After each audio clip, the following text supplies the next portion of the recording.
Business, a person's occupation, profession, or trade. Connection, a relationship in which a person or idea is linked or associated with something else. Welcome to Business Connection. Each week, our program will offer inspiration to navigate the business world. Information you can use to succeed in any field. And we will help you focus on your goals.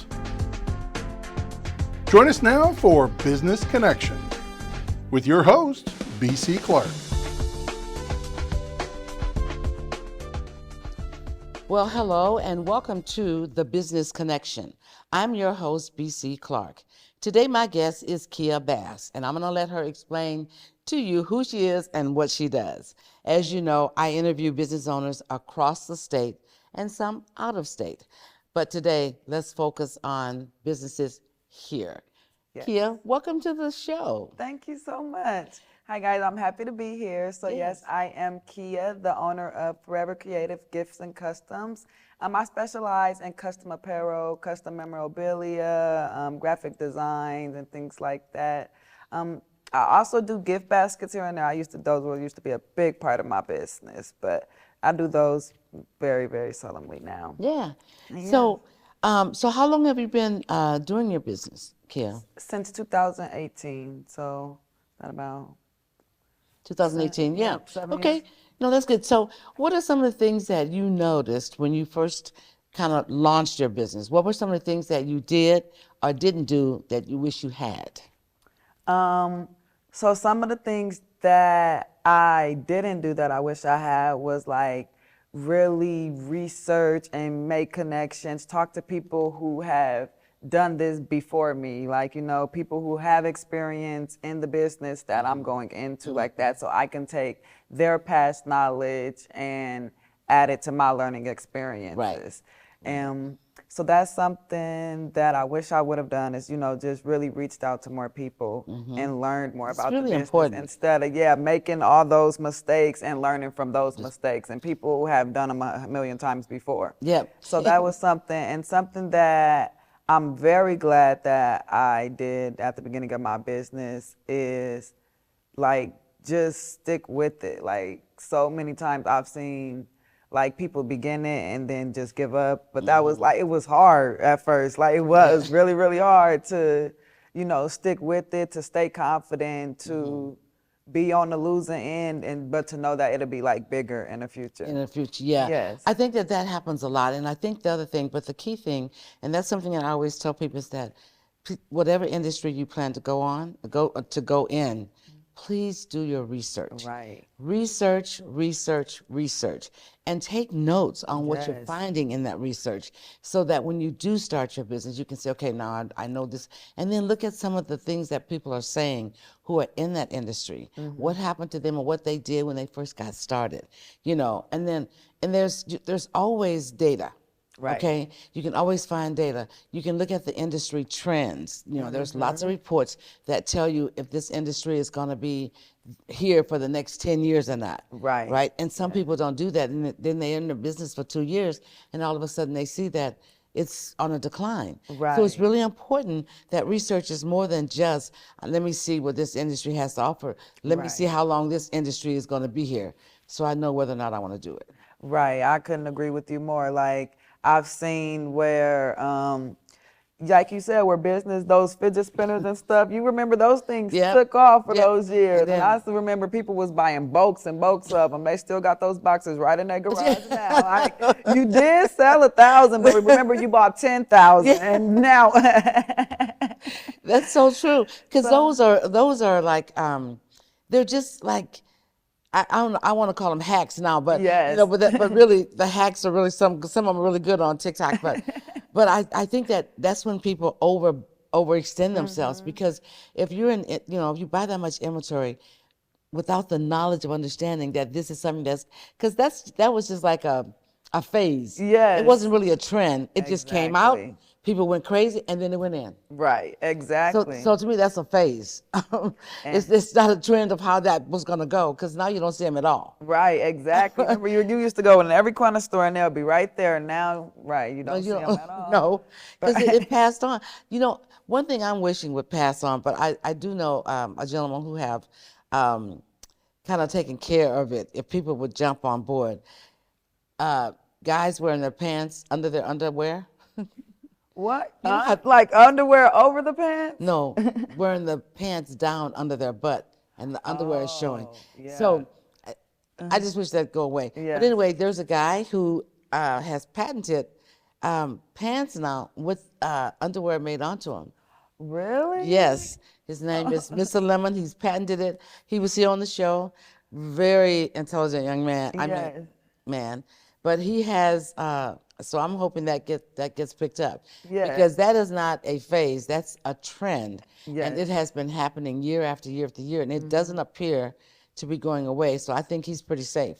Yeah, I think I have to take a look at those. Yeah. And then I'll send it to you. Yeah, people are going to start looking at those and be like, oh, I don't wear my pants that low. Like, yes, you do. Yeah, yes, you do. Yeah, because he's got the things at the waist, but the pants are like around the... Dude, that's cool. Yeah, that's turning something. So, yeah, when he came to the show, I was like, oh my goodness, I hope people take, so I want to help him get that out and about. I mean, you know, he's got to go on and check him out. He patented it, but I mean, there's more to be done. Yeah, yeah. For sure. I mean, and they're really nice. They're really nice. He had jeans, he had khakis. Really? Yes. You gonna sag in and your all khakis? different types, and all different types of underwear at the top. You know. Yep. Okay, I'm gonna have to check him out. Yeah. That made me think of like another thing that I wish I would have done when I begun my business was like write stuff down, like you were saying that, but like write down how much this thing costs. Right? Yes. You know, like at the beginning of my business, my money was the business. That's money. right, exactly. And so I wasn't taking no, you know, I'd go to the store, I'd pick up a few things for my personal things, and I'll grab a few things for my business on the same receipt. So, you know, it became a jumbled mess, but that became, I guess, my habit. And so unlearning that bad habit was so tough. So anybody that's out there starting your business, get into the habit of writing down your expenses and separating them from your personal expenses. And have a business account. Yes. So if you have a business account and just do everything on the business account for the business, do everything for the personal on the personal. And that's what I teach in my class, especially the small business. I have a small business 101. And in that class, it gives you the distinction between the two and why it's so important to have it separated. Because whoever's doing your taxes at the end of the year, it's a nightmare for them. Yes, because agree. you ain't gonna remember everything that you bought. It's, yeah, I bought that for my business. Oh, that was personal. That water was at the business workshop. No, yeah. I know someone who had, you know, there was a family business, and the husband, you know, when he stopped to get gas in the vehicle for the business, he would put it on the personal card because he wasn't thinking. So when at the end of the year, their accountant went crazy and had to call them like, okay, was this? Oh yeah, that's. You know, yeah, I mean, it was so that was, I definitely have a business account and that helped out a lot. But at the beginning, I didn't. Yeah. Yeah. So I think people are, you know, saying, okay, if I have a business account, I got to pay something. But, you know, you don't. I mean, you know, you have that account. So when the transactions start happening, you're not then say, okay, let me just put on my personal, then I'll transfer it, because you're not. Right. It's not going to happen. Just, you know, so, and the thing I think is most important, and for people that are watching who are thinking of going into business, do your planning. Just plan to plan to plan to plan, and then plan. Okay. Right. Because the thing is that once the business starts, it's hard now to start doing things. Yeah. You know what I mean? So if you plan to launch in a year, start planning that year before. Right. And so what you do, you're learning about that industry, you're getting all that stuff done, you're putting all things together. Now you're networking. You know, do 6 months of networking so that you create and get to meet people, right? Start the connections then. Because once you get ready to launch that business, you won't be able to do as much networking as you can. But because you've done it for 6 months prior, those people that met you out there, they're gonna make sure they come to your launch. Right. You know what I'm saying? And then from there, you know, even if you hire someone to come in while you go to certain things until you can build up and hire an employee. So you can get people to come in and work 3 hours or 2 hours or whatever, go to a function so you can stay relevant. because people forget, like I said, out of sight, out of mind. Right. So those things are important, and most people don't believe that. I was like, look, if you're going to open up next year, you need to start now. Yeah, that was one thing that did help me too, is like networking, getting my name out there, the word of mouth and stuff. Yes. And also having a support group, like you said, having people that, if you can't afford employees at the beginning, having some people, your family members that can come in and help you, that see your vision, that see your plan, and really support you. That's one, I mean, I have friends that'll come out in 100-degree weather with me and sit outside at the vendor shop. And that's good. Yeah. Because, everybody needs somebody. Yes. And we need a tribe. And, I talk about that in I think even in the Ross program, we talked about that tribe and how important it is to have those people around you. Right. And the right people. Because some people they start getting jealous when you start look like you're moving up. So you want to have the right people around you. Mostly people who understand business, people who can understand even that they're in business, and they want to be able to, have you help them. So it's a two-way street. Especially in small business, you have to have a tribe that can help you. People that's already been in business that can give you advice and things like that, and people who are coming up who can say, hey, you come over and work for me for 2 hours, I'll come work for you for 2 hours. You know what I mean? Yes. I mean, that's important because we want to grow and we want to win. We're not trying to be out here struggling on an island. Right. And I think sometimes people start saying, oh, no, I don't want them to know my business. And see, that was it's like, because at the end of the day, if you're confident in your business and you do your business the way, you do your business the certain way. That's right. Someone else can't come in and do it exactly the way you do it. And so you have to be confident. And then that Trust also too. goes with, the confidence thing also goes with knowing your worth, knowing your price. Yes. And, being firm and confident and in that price, like this is what it is, Yes. Nobody's telling you to charge your arm and leg because that somebody else does. Yeah. And that's really sad because people nowadays, they look for the lowest price. Now I'm not saying look, if you're losing money, don't do it, okay? But look at the market, and then do some mystery shopping. People that are doing the same thing that you're doing, you go to buy from them because you don't know them all. But you go and buy from them, see what they're charging for stuff. Right. You know what I'm saying? Or send somebody else in there and say, go in there and tell them you want a basket, you want to see what a $45 basket like, see what a 30. That's what you do. Okay? Yeah, that's how you and gain knowledge. if you don't believe that, I'm not only home going in your place, looking at what you got, and then go back and setting their prices. So it's what people do. Trust me, I know. It's what they do all the time. I've done it too. I've went and checked out because that's literally checking out I don't, You're checking the market because here's the thing. If someone's already, just say you have a business similar to someone else, and then maybe they're like 10 miles away or 15 miles away. Right. All right. So they've been there for a bit, so people are going there, right? So they have so much of that market share. Now, you're a new business, you've just launched, right? So what you're going to do is when you launch, people are going to come anyway when it's a new business, because what I see here is the trend in and I've been to Tennessee, Louisiana, and Texas. When some whatever restaurant is already there, when a new one comes, people flock to that restaurant. Yeah. And it's like that for the first 3 months. I mean, they got a line around the place.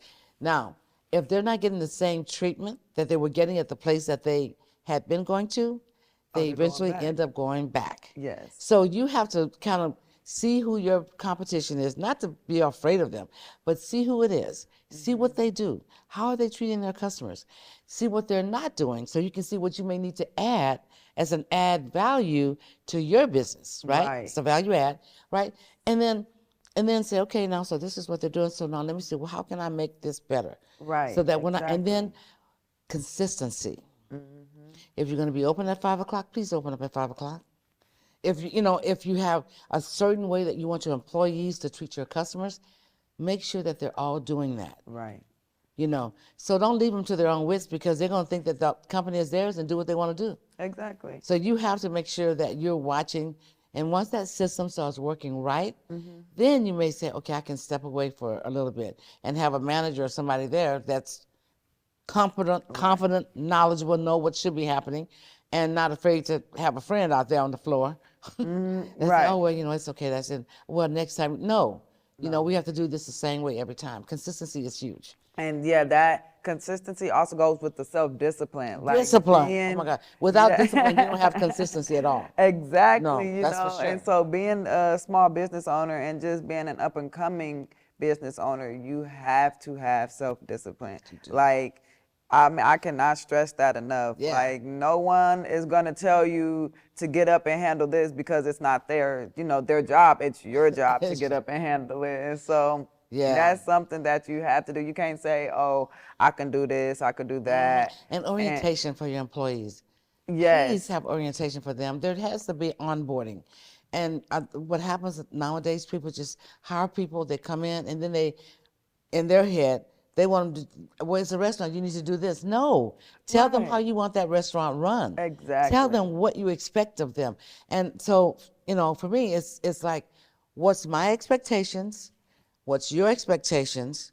And if your expectations don't meet my expectation, we have an issue. Right. You can either conform to my expectations or, you know, Leave. find another place. Because I think because now we're paying people more, we have to demand more. Okay? Exactly. It's not a $9 job anymore, right? And that's the thing too. And like that's right. So you have to. So those $20 and $17, $18 people that are coming in, they have to be able to conform to discipline and consistency. Yeah. And if they can't, you have to keep searching till you get those type of people who want to work, because people today, a lot of them don't. Not all of them. A lot of them don't want to work, yes. and they want to come and work for a month, get some money, and then go, Wait. and then want to come back when they done ran out. No. I've seen that a lot too, to where I've seen where people have gone through orientation, then when it's time to work, they're finding another job to be. And it's like, I don't even know how people live like that. Like, without, that's not consistent. No, that's not consistent at all. And not only that, you know, I don't know what's happened, but I think a lot of times people feel like, well, I don't have to work for this person, and let me just get this money. They go out and do whatever they want to do, and then they go find another job. I'm like, so when you get to be 60 and you want to retire, where are you retiring from? Right, where's that? Well, I mean, what are you going to do? Right. Because you haven't worked enough to have even Social Security. And see, yeah. And then I've also seen like to where I don't understand why the people don't want to work for like small businesses and stuff. I know. And that's terrible, you know? Like, help me build my business so I And I'm can gonna help you build. Yes. But the mentality, it's like you almost have to, it's a different mentality, you know? Now, back in the day, you know, when our parents, and well, yeah, back me too. Anyway, you know, there was a sense of pride about the work that you did. Yes. It was also a sense of pride of, you know, being there, being loyal to that company, expecting certain things that when you left or whatever, you know, when you retired or what have you. But they don't do that. There's hardly no retirement accounts anymore.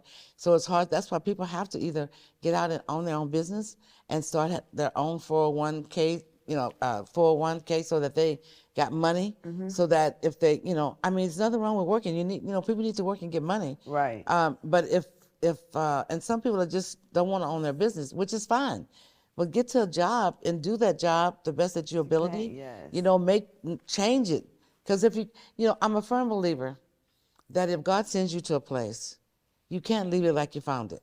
Yes, me too. So when you go into that organization, you're in there for a particular reason. Yeah. And so find out what that is, that how you're gonna improve on whatever they're doing. And just continue to improve things. Yes, I couldn't agree more. You know? Yeah. So, yeah, I think I think we have the wrong thing. I think in school they don't teach us. When I went to school, they taught you about home ec and shop and distributive education and all that stuff, which kind of led you into a little bit of business. Yes. You know, whether you wanted to go into business or not, but it helped you understand a little bit. So now what's happening, they took home ec away. People don't know how to cook. Yeah, that's true. They don't know how to sew. The guys just, well, I'm gonna play basketball. Well, if you break a leg. Right. Now they got esports, which they go play sports online. And it's like my brother is in esports. I'm like, what? Can I come cheer at the stadium or what? Esports. Yes. But I you know, I just think that they need to bring those skills back into the schools. I couldn't agree because more. they say, oh, people don't have skills today. Well, you took everything away from them. Right. You took the sewing out, you took the cooking out, you took the shop out. They can't do woodworking. What's happening? Right. I mean, really. Now you have to go to school for just a skill. Go and take up a class and get a certificate in a skill to go work. Right, when they should be teaching that at a young age. A lot of it, but it gave people opportunities to see what they wanted to do. And then they can further their education, once they had those ideas. But now because they don't offer them, they don't know what they want to do. Yeah, they get out of school like, I think I'm going to be I don't know, I'm going to speak or something. Yes, yes. So how's your business doing? How's it going? So my business is doing really well. Like I said, I did take some time out for school, but I just relocated and I'm in my new place now. Yeah. And so now I still have my loyal customers. With the staying consistent, staying relevant and stuff, that helped a lot. Yes, it did. It helped to know let my customers know that I'm still here. Yes. I'm still available, even though I'm not local anymore. Right. I'm still, and that's just temporary. The local is just temporary because exactly. The thing I love about this is that as business owners, we have to continue to learn about our trade. And if we stop learning about our trade, then it's like a doctor that don't continue to go to school to find out new things about your body. Right. Well, as a business owner, you have to continue to learn. You have to continue to educate yourself because you always want to bring the best to your clients. Right. And if we're not learning anything more, we can only have the old stuff to teach them. Right. And pretty soon they go on to somebody else like, no, I knew all that already. So I think it's important. And so I do webinars. I go to, classes and workshops because I want to continue to have new stuff to take my clients to that next level. Yeah. And just like you're in school, better in, knowing more and learning more about your business so that you can come back and do bigger and better things. Oh, yes. And that's important. And yes, that is important. And then it's also important. So even though that I'm away, I am still fully committed to serving my community, my home community, this community that has helped me build my business from the ground up. Exactly. And so just staying loyal to the customers who have stayed loyal to me and showing that in very small ways, send them a hey, thinking about you. You don't have to give them a coupon. That's what I was gonna say. And so we have to, we really have to kind of understand how a lot of these businesses got big. Yes. You can't talk about them if you're not willing to do some of the stuff that they did. Right, right? exactly. And so if it's a large company and they've done all this stuff, that's how they got there. Because people love loyalty. They love the fact that people go out of their way to treat them nice. Yes. I was at a restaurant yesterday and it was really cool. This person just went way and above. I mean, before you wanted something, he was there. And so when you're out like that, it just makes you feel good that people are paying attention. Exactly. So he saw that we had finished our food, so he came right away and got our plates. And then we were talking, and there was stuff we had, dessert that we were going to take with us. So he came over and brought to-go boxes and bags, and so I said to him, I said, you're really good. I said, are you trying to get us to leave? He said, oh, no way. Yeah. He said, no. He said, no. He said, I know you're going to need those boxes, because you guys I heard you talking that you guys were going to take those with you. So I figured I'd bring the boxing back. Just someone who was really paying attention to his area. Yeah, and so those are really good. And so, he got a nice tip and stuff. But those are things that people look for. Yes. They look for convenience. They look for consistency. They look for people to treat them the way they want to be treated. Yes. And when you're in a business, there's things you need to do to make sure that your customers feel good about being at your place or getting your service or whatever. Yes, exactly. And don't be afraid to do some things for your, especially those loyal customers. Mm-hmm. Hey, I'm the basket that you always like, hey, I'm doing 15% off. Yes. You know what I'm saying? Exactly. Or whatever, what that service that you like to have happen. If I'm a salon or something, look, I'm doing that now. Hey, $25 is just today and tomorrow. You know what I mean? Yes, right. That's bringing revenue in, maybe that's to help with the cash flow. Yes, that's bringing revenue in, and it's also like showing them that, okay, they care. They're thinking about me. Yes. And things like that. Yes. And that also brings in additional revenue. It does. Yes. Because they're going to tell me, hey, I'm going up because, she's doing this. It's only $25. You better come on if you need this happening. Exactly. So I think that those are things that I think as a small business, sometimes they say they don't have time to do that.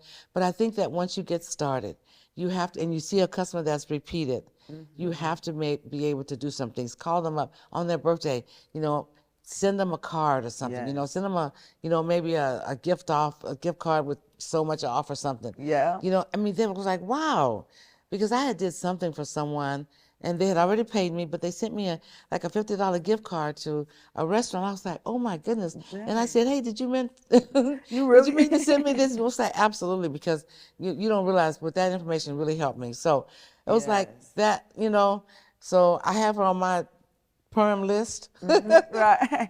And then it just feels so good, you know, like the whole each one teach one thing. You Yes, know, I love that. yes, to I love pass it. on the knowledge. Look, there is Yes. enough money to go around. It Like, is. pass on the knowledge. Yes, don't keep it to So, yourself. Look, yeah, the reason you know it, because we're supposed to share it. It's not exactly. exclusive for you. I don't care if you pay for it. Right. You know, because we were called to do a certain thing. There's so much information we're supposed to be able to give back, so much information that we're supposed to be charged for, right? Yes. And then not only this, but there's people waiting behind us.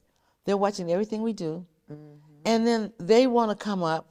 So we can't do crazy things. We have to walk in our purpose so Yes. that they can walk in theirs. Exactly. So there's always that, you know. Yes. This has been wonderful. So tell me a little more about all the things that you do, all the baskets and things, okay? Because I know that you do that, but I know you do some other stuff too. Yeah, so I make t-shirts, like t-shirts, apparel. I do like the Dickies outfits, things like that. The children's outfit I sew, all sorts of that. If you need a custom outfit, make sure you guys come see me. I am at Forever Creative. Creative is with the K on all platforms. You can find me on Instagram, Snapchat, Facebook at Forever Creative. Forever Creative. Yes, and creative is spelled with a K. K. Yes. Forever Creative spelled with a K. Okay, and then what's your phone number? It's 402-598-4422. Yes. And then also, what's an email address? It is creative With the the K? K Okay. forever@gmail.com. So just the Awesome. business name switched around. Yeah, so creative Forever, forever at gmail.com. Okay. Yes, that's what. All they right, can so find that's me the email. So, and then if you have any problems you can't remember, just call the studio, ask for BC, and I'll make sure you get that information. at. Yes. Okay. It's so good to have you here today. Thank you so much. I really enjoy I'm so it. happy to be here. Yes, and you know, you just came like bam in my spirit. I Yes. was like, Keah, I haven't seen Keah and I don't know when. Yeah. And so I thought, let me call Keah. I'm glad that you called me. But yeah, I'm still here. I'm still doing the business, guys. Yes. So yes, make sure Awesome. you check me out. Yes, Forever Creative, Yes. Keah Bass. Thank Yes. you for being here. Thank you so much, BC. Awesome. All right.